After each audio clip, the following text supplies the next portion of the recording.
What's up everybody? This is my first scaling video. I have other scaling videos in my shorts, but this is my first actual scaling video. Anyway, I won't waste your time. Let's get into the scaling, starting off with Homelander scaling. With Blights, Homelander obviously has lasers and flight abilities. Besides this, he has super strength and a supersonic scream shown in the comics. And that's about it. Moving on to his destructive output. Now normally in the show Homelander is only around multi-city block in destructive output. Like him upscaling Soldier Boys. Chest energy blasts, which are shown devastating entire city blocks. And Homelander would upscale this, as he is stated several times to be the strongest superhero. Now you could argue Homelander being in the city ranges in power from when he said he could wipe NYC of the map. However, this would only be a stamina feat rather than a destructive feat, as he's likely referring he can do it in a short amount of time rather than in a single blow. Moving on to his speed, his most impressive speed feat is when he saved Butcher from a C4 explosion. This would automatically put him in the high hypersonic tiers, as he was able to not only escape the explosion, but he also saved Butcher in the meanwhile. Lastly, moving on to durability. It stated that no military weapon can hurt Homelander, which would mean his durability would range from city block to town level, or if you want to wank it, it would scale to city level from atomic bombs. Moving on to Deku scaling. Deku scaling, starting off with Deku. I will be using Final War Arc Deku. Starting off with Blights.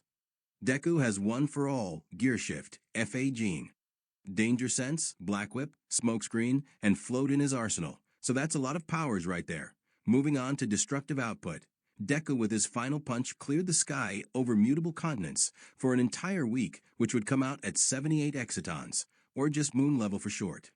Speed, Shigaraki while fighting Stars and Stripes used a quirk called radio waves on Stars and Stripes, which he dodged, which would be a realistic light speed feat. As the fight continues, Shigaraki later blitzes Starts and Stripes from likely miles away, which would put Shigaraki's overall combat speed in the LS low-tier FTL, as he blitz someone who can react and dodge radio waves.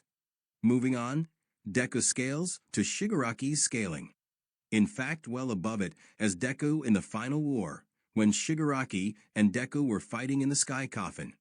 In his second gear of Gear Shift transmission, he was already blitzing amped Shigaraki, while only in his second gear, which would put Deku here in the 10x FTL tier. Later on, in his overdrive gear shift form, he was blitzing Shigaraki, so bad to where Shigaraki was completely frozen in time, which would put Deku in the hundreds to possibly even thousands of times faster than light, which is high-tier FTL, MFTL+. Moving on to the durability. Deku would land in the large country levels of durability, multi-continental, or even moon level again.